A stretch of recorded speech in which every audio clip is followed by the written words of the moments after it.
The West Asian region is one of the most complicated regions in the world that have been torn by so many wars over the last few years.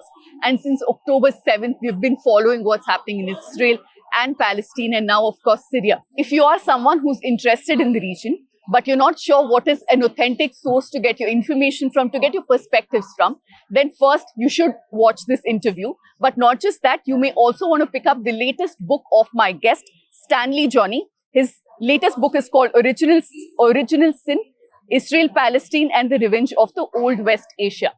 But before I go across to Stanley, a quick request from all of us here at the News Minute. All year long, you might have heard me, you might have watched me come to you again and again, asking you to become a TNM and News Laundry subscriber. It's December. A lot of you might have been on vacation, but here at News Minute, our reporters are still on the ground. We have been increasing our video output as well for those of you who are interested in video. So if you like our work, if you want to support us, then you can become a subscriber. If you're already one, then this December, you can gift a subscription either for Christmas or for New Year to anybody in your family or any of your friends. So we'll jump straight to it. I want to ask you your comments on what's happening in Syria. I know that the Western media is calling them rebels, but they're not just that. They have, to put it mildly, links with certain terror groups. What does this mean for Syria and also the possible spillover on it on the Israel-Palestine situation? So, yeah, that's what everybody is calling them rebels. CNN called Abu Muhammad al-Jawlani as the blazer-wearing revolutionary, right?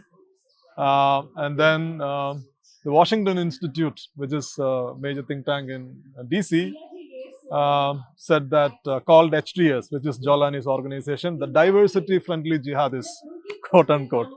So, just understand what is HTS. HTS used to be called as Jabhat al-Nusra.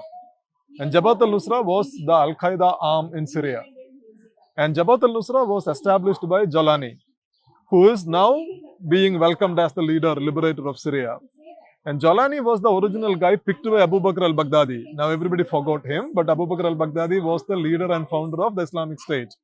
When Baghdadi wanted to expand his empire, sitting in Mosul in Iraq, he picked Jawlani. And then Baghdadi sent Jawlani and his men across the border to Syria to set up a shop. And then he established Al-Qaeda arm in Syria. And it is the same Jawlani who captured Damascus now. So this is the background of HTS. And HTS is basically an Islamist fundamentalist group because, why fundamentalism? Because Jawlani himself says that they follow Salafism. And his organization had used suicide bombing in the past. And suicide bombing against commoners. They bombed Damascus, they bombed Aleppo, they bombed Idlib in the past. And Jawlani on record had asked Syria's Alawites. Alawites are a minority sect in Syria. Alawism is an offshoot of Shiaism. And Jawlani had said that Alawites had to either become Muslims or leave the country. So which means they don't even consider Alawites as Muslims, right? So this is the organization. Okay, now they say that they will respect diversity, etc., etc. But if you look at the rank and file of HTS, which has basically, they have, let's say, 25,000, 30,000 fighters, militants. And most of them are transnational jihadists. I use these words very carefully because transnational jihadists means they came from, let's say, Uyghur of China, they came from Chechnya, they came from Caucasia, they came from other parts of the Arab land. Why did they come? They come to fight jihad against Assad's regime. So this is this is a transnational jihadist network that HTS is, and that's what Jawlani is leading. And HTS is now in power in Damascus. And HTS is not, and what is worse, what could be worse is that HTS is not the only organization in the game. And because there are something called Southern Militias, who are militants based in southern Syria, in Dara and Quneitra. And there is an organization called SDF, which is Syrian Democratic Forces, who are a Kurdish militia group that's backed by the United States. HTS is backed by Turkey, and Southern Front is backed by Jordan. And then you have Alawites, who were President Bashar al-Assad's sect. And Alawites, they had enjoyed power over 53 years. Now they lost power. They also feel threatened by the HTS advances. Yeah. So it's possible that the Alawites might take up arms, So, what's happening in Syria is it's not a revolution. HTS is not a homegrown militia. If you ask me about Assad, yes, Assad was brutal. He was authoritarian, like many other rulers in the region, because West Asia is infamous for authoritarian rulers, right? And Assad was not different. But Assad had a constitution that respected Syria's plurality, right? Now, what are you going to get? You don't know. There is a transitional government in Syria which is headed by HTS. And if you look at HTS ruling in Idlib, HTS was in power in Idlib since 2015. They are no better than Assad. They are in fact worse than Assad because they also have a majoritarian fundamentalist ideology plus dictatorship, right? And now HTS has established a government in Damascus, which is an exact replica of their government in Idlib, which is called the Syrian Salvation Government. So, the future of Syria, I would say, is uncertain. Because if you look at other examples, let's say Afghanistan, Libya or Iraq, when a dictator falls, what you get is that the country falling into further deeper into chaos. And if you look at Syria, there are now many militias. Until today, until December 8th, they had a common enemy, Assad. Now that Assad is gone, they don't have that common enemy. They don't have that unifying factor. They all want to retain their fief. They all want to expand their influence. And then you have the external factors. So if you consider all these elements, I would say that, the future is not very encouraging for the Syrians. And the spillover effect, I would say, in a sense, see, this is an opportunity for Turkey because Turkey was backing HTS throughout. And this is a chance for Turkey to expand its influence in Syria. And the Israelis are now exploiting the vacuum by grabbing more Syrian territories because they have already sent troops to Golan Heights, and they are now capturing more and more territories in the Syrian parts of Golan Heights because they know that there is nobody opposing them. And Israel is also carrying out a massive bombing operation in Syria to demilitarize Syria so that a future HTS administration would not pose a conventional military challenge to Israel. So that's what the Israelis are trying to do. It's a setback for Iran because Syria was Iran's only state ally. And the fall of Assad means Iran would lose its geographical link with Hezbollah. So let's say that the Israelis were bombing Hezbollah for over a year. They wanted to destroy Hezbollah, but they couldn't destroy Hezbollah. But with the fall of Assad, Israel has actually taken a tactical victory because that could weaken Iran further. And Americans would be happy because the fall of Assad would be a setback for Russians as well.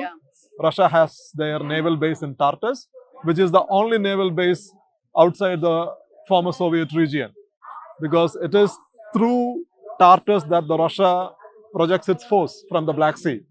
So the new government, if the new government asks the Russians to pack the bag and leave, that's a setback for President Putin's global ambitions. So this is where the geopolitics stands in Syria. I want to get your comment on how the Western media particularly has covered it. We discussed one terminology of them simplifying them as just rebels. But given the stakes in it for the US, what do you make out of how they've been covering both the Israel-Palestine conflict and what's happening in Syria? Yeah, because when it comes to Syria, I see there are a lot of examples like, this is CNN called him a revolutionary, and I cited other examples. Economist welcomed the fall of Assad, the tyrant. Economist also calls them revolutionary. They even started referring to Jolani as Mr. Shara, because Ahmad Shara is his real name. So he has now got a Mr. If you read the latest economics reports, he is now referred to as Mr. Shara. So President Biden welcomed, of course, the fall of darkness in Syria, and President Macron of France has also welcomed the regime change in Syria. So, but I'm not really surprised by this kind of a portrayal of the developments in Syria. Wasn't Assad bad? Of course he was. Wasn't he a brutal dictator? He was. I mean, we need to stick to facts, right? You saw the tragic scenes from the Saydinia prison in Syria. But the scenes won't be different if you get access to other prisons in the region. Even if you get access to the Israeli prisons where the Palestinians are illegally held, the scenes won't be different in the region. That's my point, right? And then what you are seeing, what you are seeing in Western media when it comes to Syria is that because they all wanted Assad to go, for them Assad was their main rival. That is also partly geopolitical, right? Because nobody wanted the Saudi king to go. It's not, the Saudi king is not a liberal hero of the region, but you don't see any collective anger in the Western media towards the South because the Souths are your ally. Syria was not. Syria was allied with Iran. Syria was allied with Russia. So I think the geopolitics plays a major role in it. And if you go back to the 1980s, there is this, the PDF clip that is doing the rounds all the time, where a Telegraph report had welcomed Osama bin Laden as the new warrior in Afghanistan. This was in the 1980s. You will still get it in the internet. And bin Laden was part of the Mujahideen, who was supporting the Mujahideen. The Americans and the Saudis and the Pakistanis were supporting the Mujahideen. And what happened to the Mujahideen ruled Afghanistan is history. And Afghanistan has never recovered. Even the Taliban came much later. The Taliban came only in 1994. Before that, the Mujahideen were in power. And the Mujahideen were welcomed in the Oval Office by President Reagan. He hugged them, called them revolutionaries, liberation heroes, etc., etc. So what the West is doing now in Syria is not different from what the West has been doing throughout in their history. Because for them, Assad was their main rival. So even if it is Al-Qaeda linked jihadists, I think they were okay. I think their position is that they will see to it later. If they pose a threat later, they will see to it. And Israel has also taken the same position because, you see, there is a 10 million bounty on Jolani's head, which is issued by the US State Department. And Jolani has been walking around freely even today. Now that he is in Damascus, even before, he was moving around freely in Idlib. There are some 800 American troops in Syria's east. The United States operates drones and all other heavy equipment in Syria. They never attacked Jolani. They bombed the Syrian government many, many times. They bombed Hezbollah forces in Syria, but they never attacked HTS, the Al-Qaeda group. Look at Israel. Israel has carried out, I would say, thousands of airstrikes in the last 1 year in Syria. Thousands. They carried out 350 airstrikes in 2 days after Assad fell. Okay, so thousands of airstrikes in Syria, and all these airstrikes were targeted either at the Assad regime or Hezbollah or Iranian linked groups. The Israelis never bombed HTS. Never. I'm saying this. So, and the Israeli bombing invariably weakened the Syrian government, which actually benefited HTS to make its advance. Correct. No?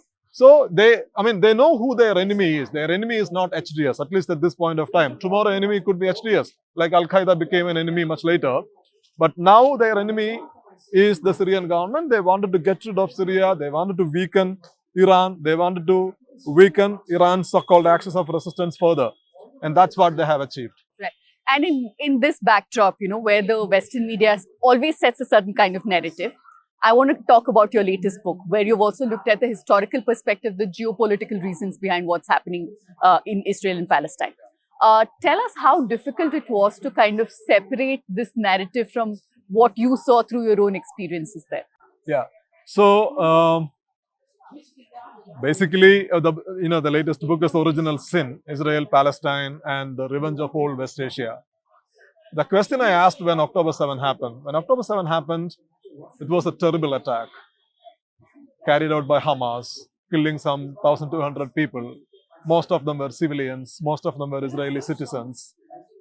And, suddenly there was this massive anger in the Western media, generally in media, in the liberal commentariat, etc., against Hamas and its extremism, which is fine. I mean, there has to be anger towards this.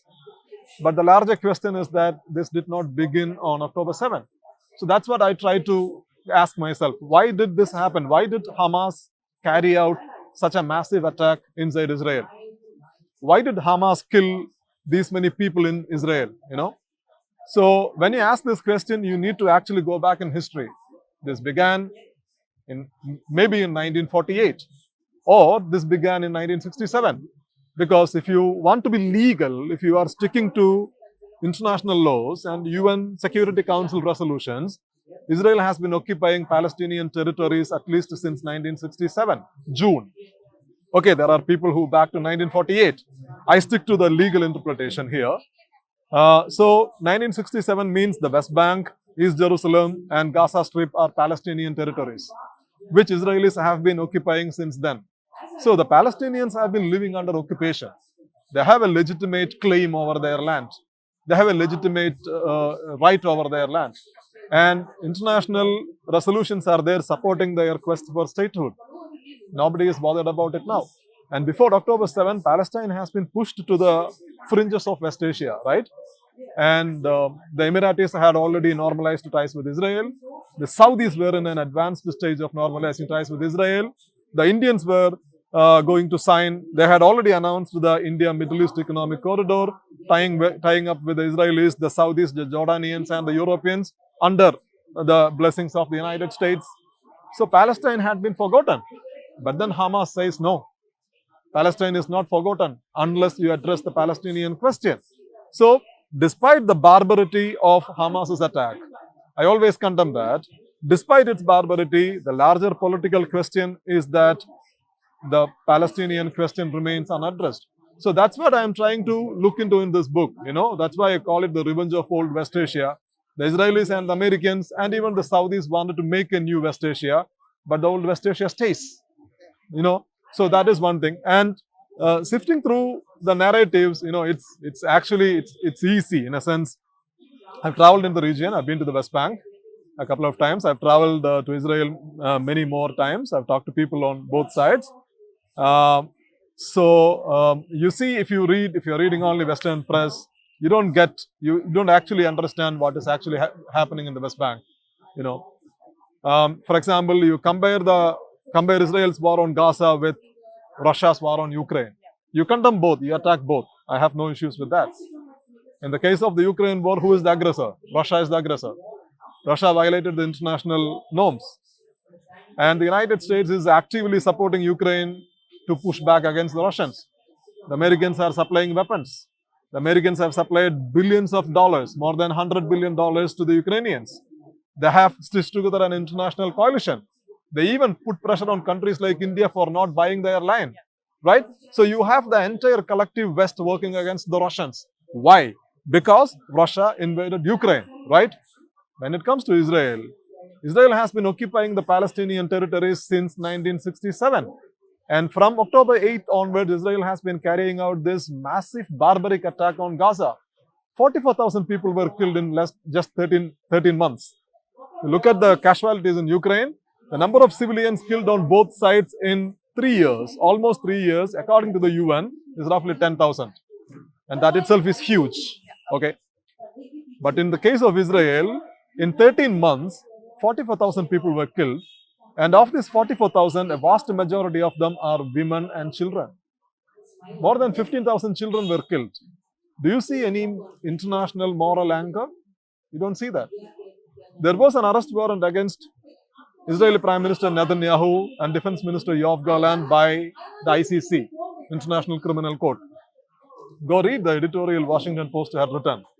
Washington Post is asking the ICC do not waste its time trying to prosecute Israeli leaders. Instead, they have to go after Russian President Vladimir Putin.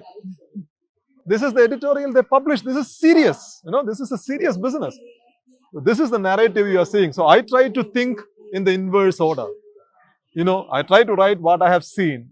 I try to stick to the facts, tell the people what's actually happening. I think that's what journalism is. So my next question is on your own experiences. You just mentioned that you have traveled to the West Bank and, through your interactions and interviews also with people on ground, both in Israel and Palestine. Tell us, how is that different from what we see either through Western media or other media, because the narratives are so polarized that the authenticity of the voices from the ground are often lost. Yeah. So, if you are in the West Bank, I haven't traveled to Gaza. It's very difficult to travel to Gaza even before October 7, but I've been to West Bank a couple of times. If you are in West Bank, if you talk to the people, life in West Bank is beyond our imagination. It's terrible. It's not even like other colonial, occupations. For example, if you take the case of Algeria or even pre-independence India, you go read about history.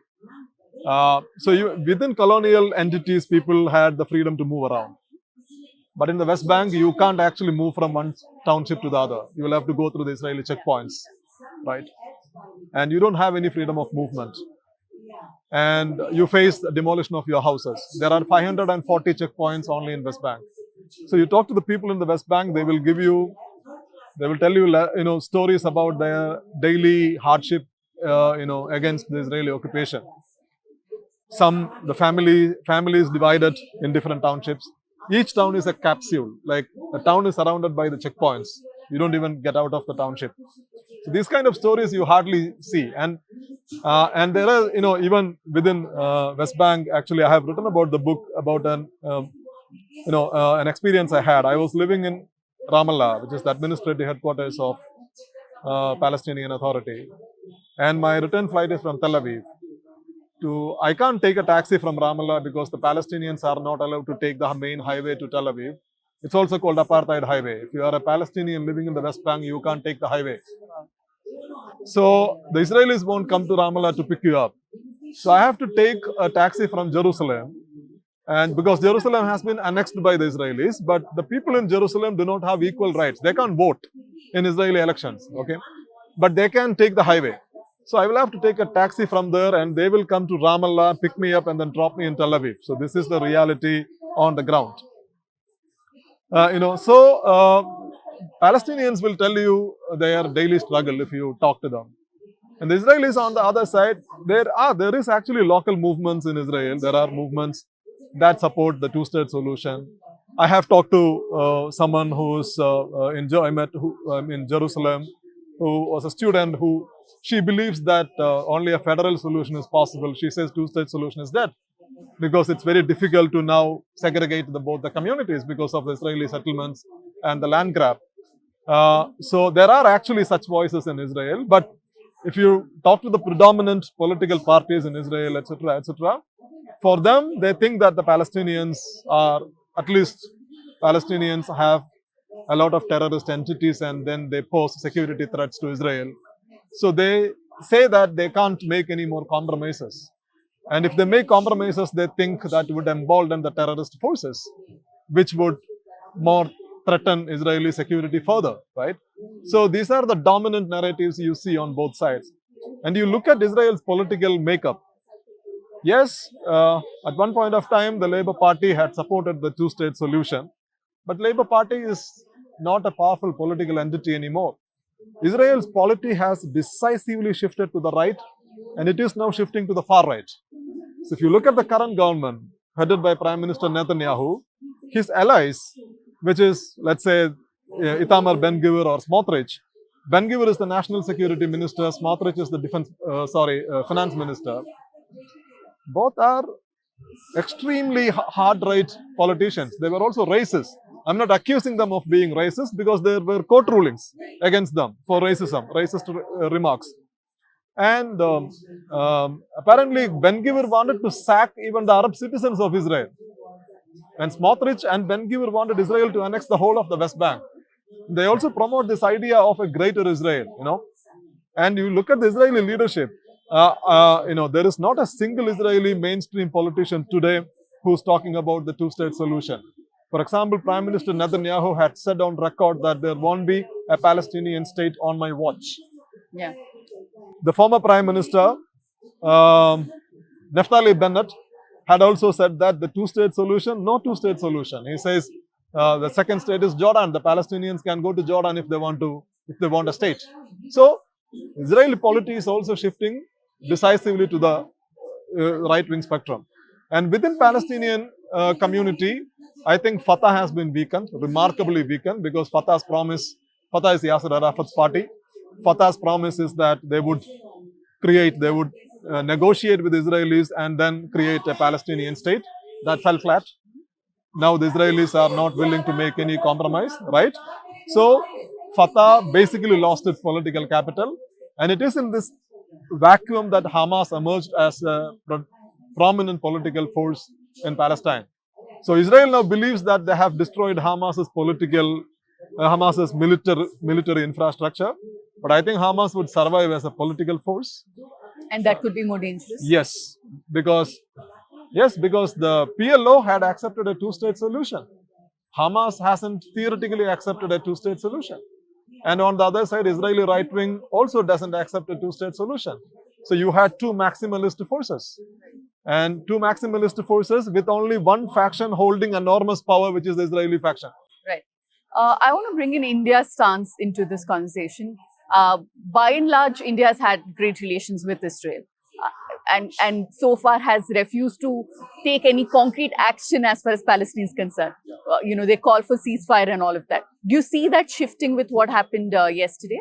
So, India's position has, see, I would say that there is both continuity and evolution in India's position towards Palestine. We used to be great supporter of the Palestinian cause during the Cold War. And the post-Cold War years, let's say from 1991 to 2015, our position was that we support the creation of an independent Palestinian state based on the 1967 border, with East Jerusalem being the capital. Now, we don't talk about the border, we don't talk about the capital. Now we say that we support the two-state solution. That's our position. But India still says that it stays committed to the Palestinian cause. India hasn't completely given up on the Palestinian cause, despite its rapidly improving relationship with Israel. So the relationship with Israel has now multiple dimensions. There is a defense dimension, technological dimension, ideological dimension, especially under this government. So it has multiple dimensions today. But at the same time, I would say that Israel is not the only pillar of India's West Asia policy. If the policymakers think like that, that would not service India's interests. Israel is one of the three major pillars because Arab world, Iran and Israel. So it is important for India, if it wants to play a serious role in West Asia and in the global south in general, because India wants to be a leader of the global south. You look at the public opinion in the global south. When it comes to Israel-Palestine, the global south public opinion is overwhelmingly in favor of the Palestinian cause. And two countries in the global south, let's say Brazil and South Africa. South Africa has taken Israel to ICJ, International Court of Justice. Brazil is vehemently opposed to Israel's occupation. China and Russia have also taken much vigorous position vis-a-vis the Palestinians. So India is not that emphatic.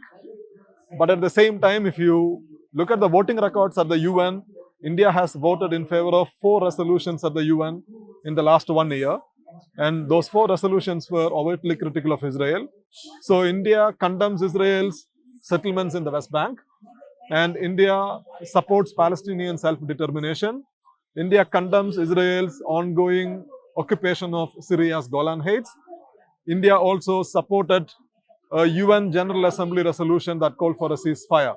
But beyond this, India doesn't do anything, So India doesn't want to overtly displease the Israelis. For example, I was there in April after the October 7 attack. I was there at the foreign ministry. We were talking to a senior Israeli diplomat and I asked him about Foreign Minister Jaishankar's comment. Because Jaishankar had said at the Munich Security Conference that at the end of the day, the fact of the matter is that the Palestinians are denied of their statehood, which I found very strong position. So I asked the diplomat, and the diplomat said that, the Indians will have to say what they have to say, but at the end of the day, we know that Jaishankar and Prime Minister Modi are very good friends of Israel. So this is the dynamics of the relationship. So yes, India is trying to maintain the balance, but there is clearly a tilt towards Israel. That's where we stand. Right. And in a month from now, Trump is coming back to power. How do you see that impacting what's happening? So Trump is, we know that Trump is going to be highly pro-Israel because if you look at his policy measures, it's the Trump administration that moved the United States Embassy towards Jerusalem. It is the Trump administration that recognized Israel's annexation of Syria's Golan Heights. So Trump had even cut America's assistance for the Palestinian Authority. So you don't see any major difference when Trump comes to power vis-a-vis America's policy towards Israel. Many people say it can get worse for Gaza. So my question is that how can it get worse than this? Because Biden was no good either, right? But Trump has also indicated that he might not give more funds, more arms, ammunition to Israel. That could be a welcome move. So I think the distinction here is that Trump might give a free hand to the Israelis, but Trump may have a red line, and the red line is that Trump would not like the United States to get embroiled in another war in West Asia. Right. So that is, I think, a major difference, because when it comes to Israel's tensions with Syria, Israel's tensions with Iran, I think Trump might try to rein in Israel, because Trump might not want a direct war with Iran, at least at this point of time. I don't know whether he would change. I am talking about his record as the last term president, because all said and done, Trump was the only American president who did not launch a new war. That's true. In the last 4 years, he was in power. And the Trump vote base is actually against America's forever wars.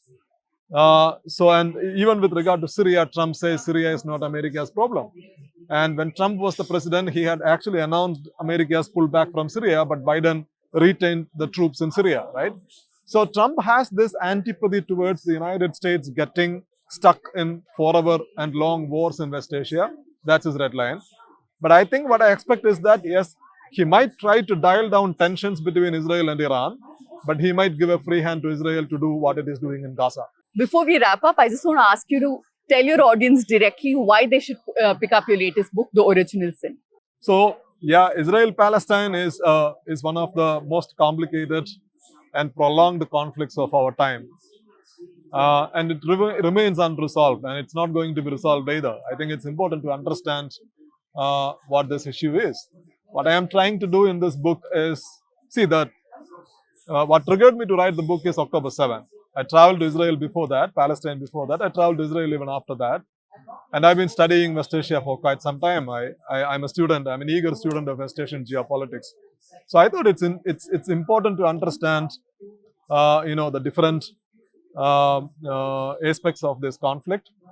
The Israeli angle, because I start the book with the Zionist movement. And then to understand the Palestinian angle, I write about the West Bank and Gaza, and the geopolitical angle, the American role, the Arab role, and the Iranian role in this conflict, and also India's foreign policy. The last chapter is about India.